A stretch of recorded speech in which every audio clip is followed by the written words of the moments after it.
Hello, everyone. We're the Student Organization Resource Center. My name is Jordan. I'm joined by fellow sorcerer Kayon, and today we're going to be talking about some tips and tricks for a successful student organization. Now, to start things off, we want to talk about something that's important to just about every organization, whether it be on campus, off campus, even outside of the school. But advertising your org is something that everyone should be well aware of when it comes to running any type of organization. The first thing that we wanted to talk about when it comes to advertising your org is social media. As you all know, just about everybody has a social media or has seen social media before. And we want to make sure that you're using it in the best possible ways. Now, the first thing that we want to speak about when it comes to the best possible ways is using the best apps for your audience. Now, just a quick example with Source, we used to have an Instagram, Twitter, and a Facebook. But after realizing that the Facebook and Twitter wasn't really reaching the audience that we were looking for, we realized it didn't make sense to put all the time and resources that we put into it to not really get much output. Therefore, we started to focus more on Instagram and then expanded into TikTok as well to try to gain an audience there, which has actually been going pretty well for us as well. And when it came to Instagram, we also took advantage of the other app features, like, for instance, Insights. I'm not sure about how other apps may use Insights, but I know specifically in Instagram, if you have a business page, you have something called Insights, where essentially you're able to see the demographic of people that view your stuff, the time zone in which they view your stuff, and also the reach. So that could be people that aren't following you that are viewing your stuff. And that's just important to know so you can figure out what type of post gains the most attraction. And it's just important to understand that when it comes to posting in the future. Now, another thing you want to think about when it comes to social media is content ideas. You can see what's trending, you can use what's trending, but you have to make sure that you know that what's trending isn't something that's going to be in conflict with your organization or your diversity policy. So it's just more so having a level of respect for what's going on while also trying to be with the times and trying to be as in the mix as possible with your organization. Next, we want to talk about giveaways, which is pretty important to a lot of organizations as far as gaining that attraction and as far as gaining that keep when it comes to different types of students coming into their organizations. Now, it's important to note that when it comes to giveaways, there's plenty of times where students just come just to get the giveaway. But also, if market it correctly, they come for the giveaway and then they have to stay for like 2 minutes or something like that. And then in that 2 minutes, you capture their attention. You now have recruited one new member into your organization who can, in the future, possibly become the president. So you never know how it can affect somebody, but you also want to understand when it comes to giveaways that you're managing your inventory and your budget.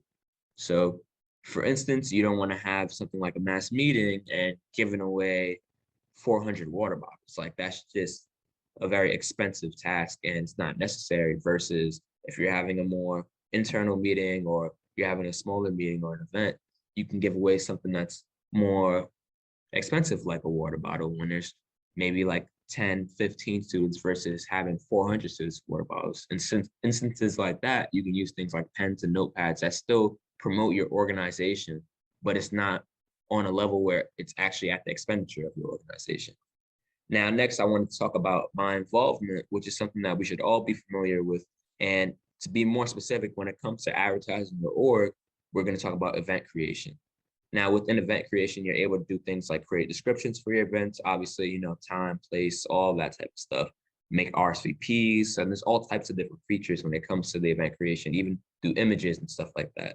So it's just important to be aware of that and to take advantage of it because it is promoting online involvement after you create the event when it gets nearer to the date, of course.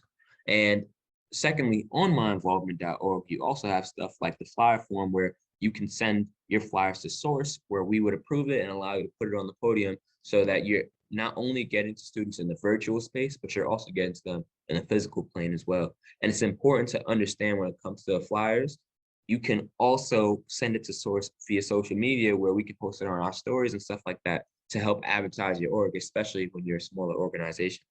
Now, speaking of working with SORC, there's other collaborations that you can do as well. For instance, you could work with other organizations that have similar goals and similar meanings as your organization or orgs that have the opposite.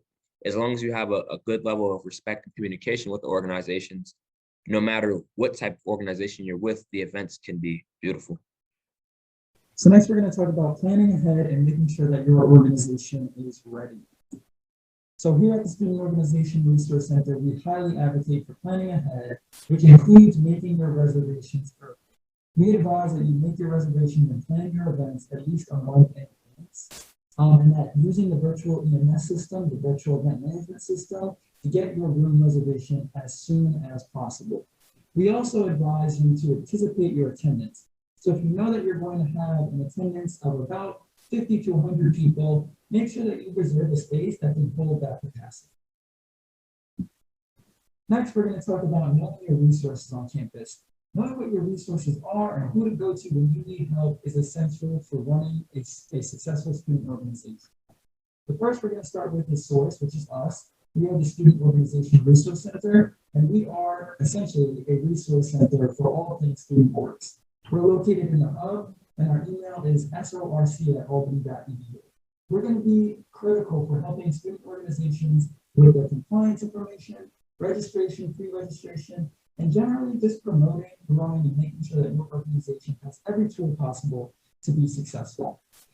The next resource we're going to talk about is the Student Association, which is the undergraduate student government and the recognizing entity for most undergraduate student orgs. Knowing who your recognizing entity is, how to contact them, and what they're there for is really critical.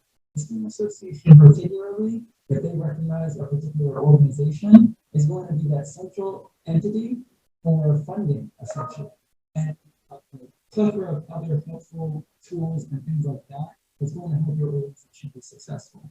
They're located in the campus center in B90, and the two emails that are important to know are sa@albany.edu and the comptroller's email, which is saoc@albany.edu. The next is we're going to talk about the virtual emails platform, which we touched on a little bit earlier. But this is your one-stop shop for room reservation, whether it be in lecture centers, academic spaces, the campus center, and much, much more.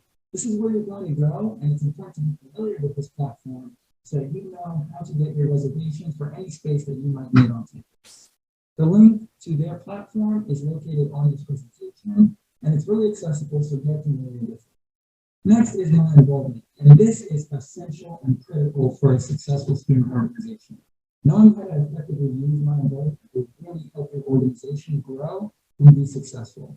You're going to need to use my involvement for registration, pre-registration, but you can also use it for optional things that are going to help your organization, like posting events, posting news items, and helping yourself connect with other organizations and helping students connect with your organization.